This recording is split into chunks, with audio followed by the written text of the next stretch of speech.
नमस्कार मेरे प्यारे भाइयों एवं बहनों, आपका मेरे चैनल पे हार्दिक स्वागत एवं अभिनंदन है। मैं आज आपकी क्लासेस स्टार्ट करने वाली, क्योंकि हमने लास्ट वीडियोस में पढ़ लिया है कि टेट और सुपर टेट क्या है, उसके सिलेबस क्या है, एक्स्ट्रा सभी चीज़ें, पेपर पैटर्न क्या है। तो आज से हम अपनी क्लासेस स्टार्ट कर सकते हैं, ठीक है। तो आज हम सबसे पहले बाल विकास एवं शिक्षण विधियाँ पढ़ेंगे।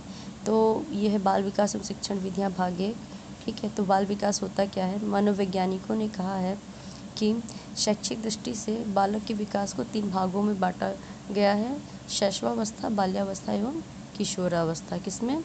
शैशवावस्था, बाल्यावस्था एवं किशोरावस्था में। मनोवैज्ञानिकों ने शैक्षिक दृष्टि से बाल विकास को 3 भागों में बांटा है: शैशवावस्था, बाल्यावस्था एवं किशोरावस्था में। अंडरस्टैंड? विकास की प्रक्रिया गर्भावस्था से लेकर जीवन पर्यंत चलती रहती है। शैशवावस्था के बारे में हम पहले पढ़ेंगे बाल विकास एवं शिक्षण विधियाँ भाग 1 में, ठीक है। फिर बाल्यावस्था और किशोरावस्था में आगे पढ़ेंगे। तो आज हम शैशवावस्था को डिस्कस करते हैं। सामाजिक प्रक्रिया के प्रारंभ की अवस्था है शैशवावस्था।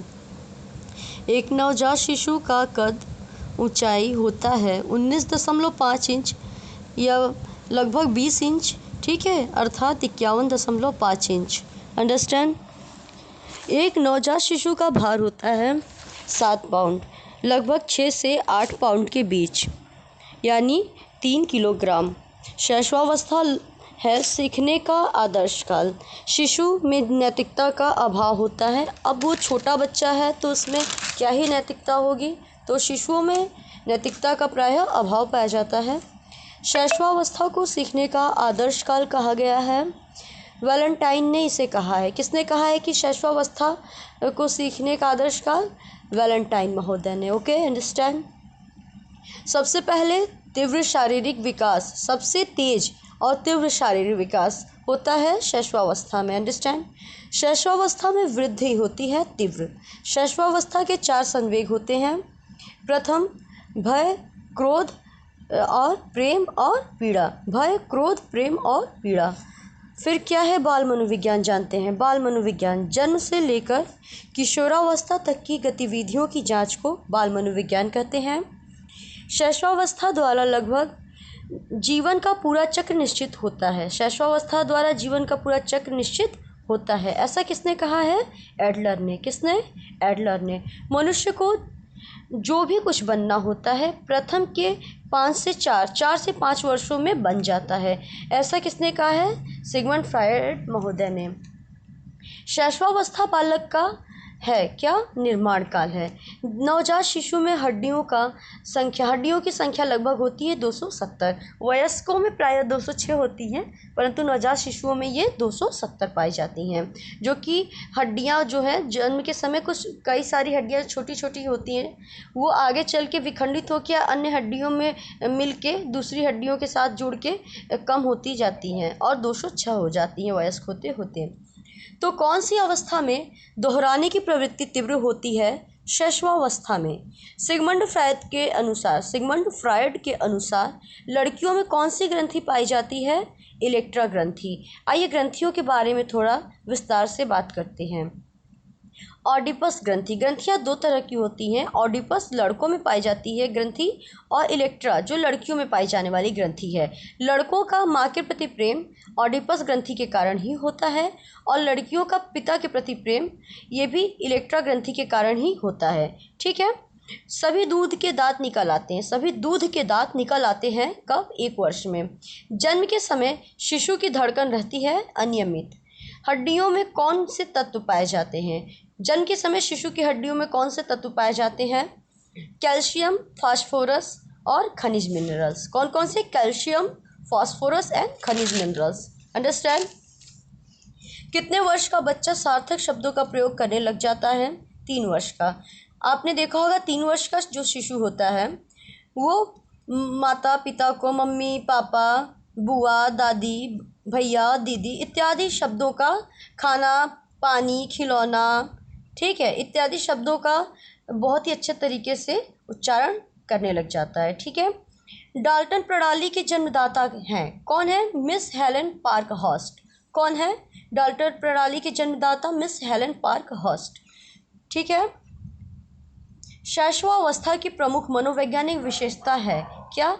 मूल प्रवृत्त्यात्मक व्यवहार। क्या? मूल प्रवृत्त्यात्मक व्यवहार। मूल संक्रियात्मक व्यवहार की अवस्था क्या है? मूल संक्रियात्मक अवस्था का काल क्या है? 7 से 11 वर्ष।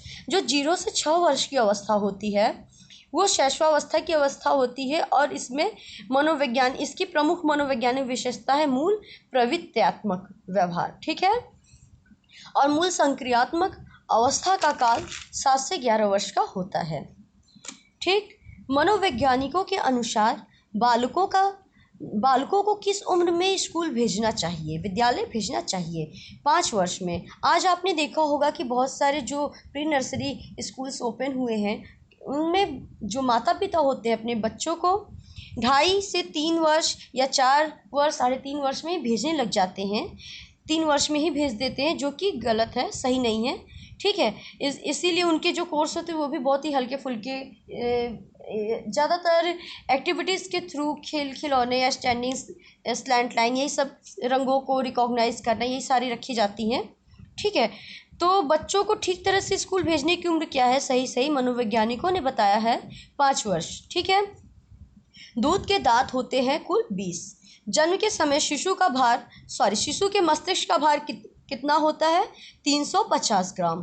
ठीक। शैशवावस्था ईदम की अवस्था होती है, यानी अचेतन मन की अवस्था। अचेतन मन 9/10 भाग हमारे कुल मन का होता है, यानी सर्वाधिक भाग होता है।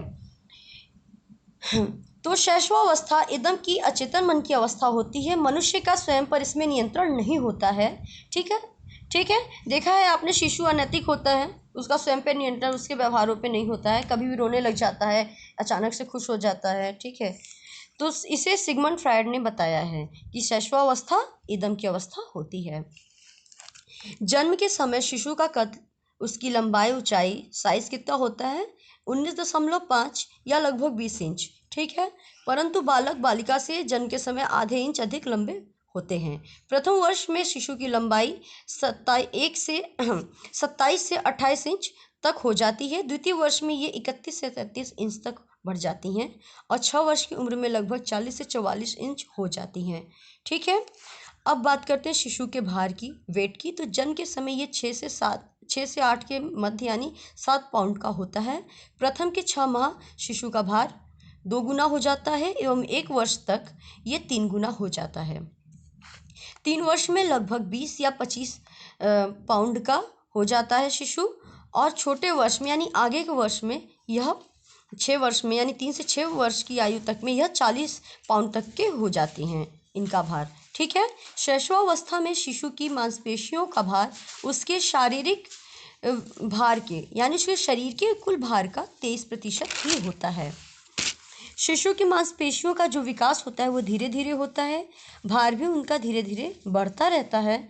पहले उसकी भुजाओं का जो विकास होता है वो तीव्र गति से हो जाता है। प्रथम 2 वर्षों में भुजाएं 2 गुनी तथा टांगें लगभग 1.5 गुनी हो जाती हैं। 6 वर्ष की आयु तक मांसपेशियों मसल्स में लचीलापन भी आ जाता है।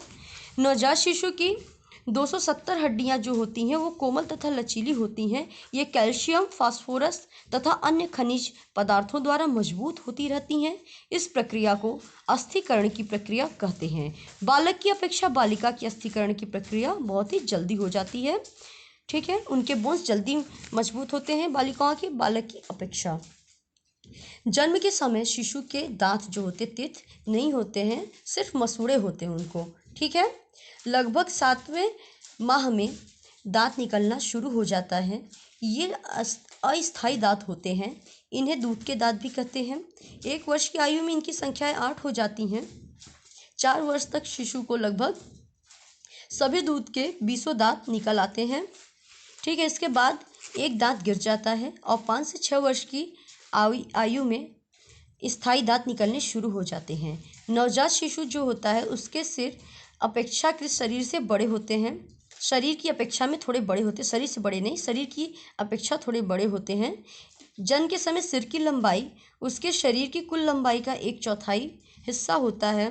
प्रथम 2 वर्ष में सिर तेजी से बढ़ता है, फिर विकास की गति मंद हो जाती है, धीमी पड़ जाती है। जन्म के समय मस्तिष्क का भार 350 ग्राम होता है, जो 6 वर्ष की आयु तक 1260 ग्राम हो जाता है। एक वयस्क मस्तिष्क का ब्रेन का भार लगभग 1300 से 1400 ग्राम के बीच होता है। मानव का मस्तिष्क कपाल गुहा में स्थित होता है, जो उसी में सुरक्षित रहता है। जन्म के बाद शिशु के आंतरिक अंगों का अपने आप ही स्वतः विकास होता रहता है। आइए जानते हैं कि शिशु के वो प्रमुख आंतरिक अंग कौन कौन से थे। तो ये कुल 7 होते हैं। कौन कौन से? पाचन अंग, फेफड़े, मांसपेशियां, स्नायु मंडल, रक्त संचार अंग, उत्पादक अंग तथा ग्रंथियां। अब आगे के बारे में हम नेक्स्ट वीडियो में यानी कल की क्लासेस में पढ़ेंगे।